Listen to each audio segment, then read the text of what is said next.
Hello friends, welcome to Lipi's daily entertainment. বন্ধুরা, আজকে কুমড়া শাক দিয়ে অসাধারণ একটা নিরামিষ রেসিপি নিয়ে চলে এসেছি।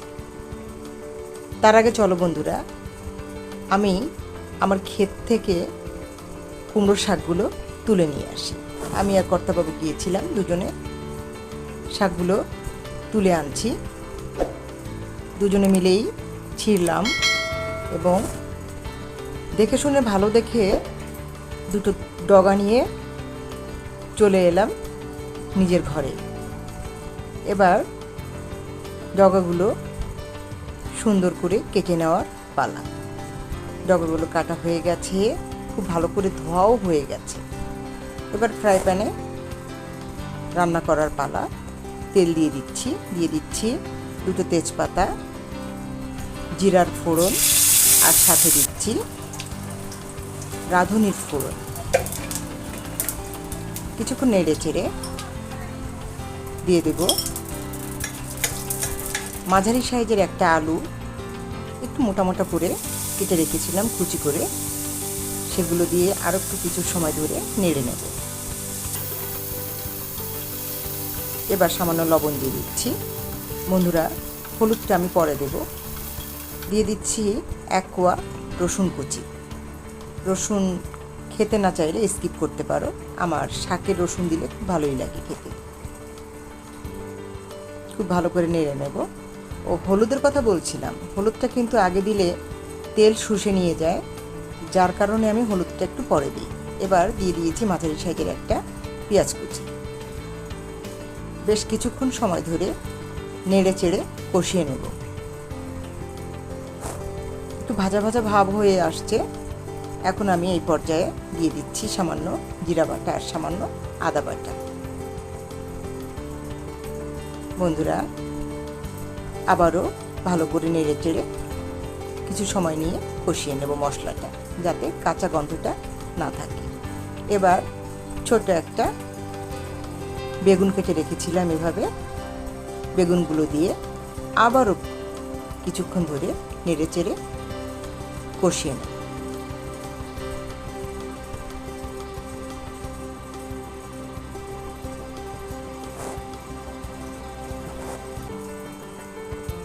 মিনিট খানিক পরে হলুদ দিয়ে দেব। ততক্ষণে বেগুন তেল যা খাওয়া খেয়ে নিয়েছে। আর দেখো, তার জন্য আমাকে আরও কিছু তেল দিয়ে দিতে হচ্ছে। আর এবার শাকগুলো ধুয়ে রেখেছিলাম, জলেই ছিল, জল ঝরিয়ে শাকগুলোকে ফ্রাই প্যানে দিয়ে দিলাম। এবার উল্টে পাল্টে নেব। আর সাথে দিয়ে দিচ্ছি লাল লঙ্কার গুঁড়ো আর সামান্য ধনিয়া গুঁড়ো। বন্ধুরা, এবার দেখো, কিছু কাঁঠালের বিচি রেখেছিলাম কেটে, সেগুলো দিয়ে ভালো করে নেড়ে চেড়ে উপর নিচ করে নেব।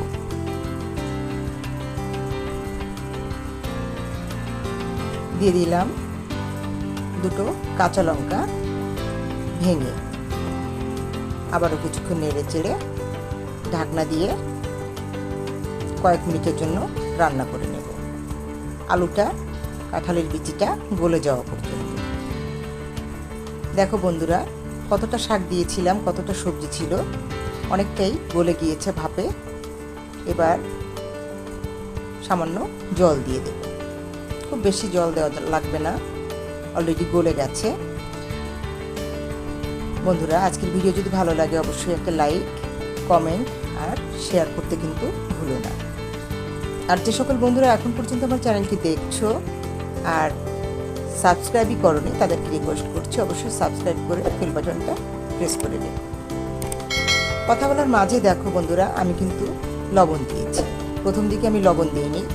শাকে বা ডাঁটাতে কিন্তু লবণটা একটু পরে দিলেই ভালো হয়, কেননা ডাঁটা লবণ স্যুপ করে নিয়ে যায়, তাতে করে ডাঁটাটা লবণাক্ত হয়ে যায়, খুব বেশি ভালো লাগে না খেতে।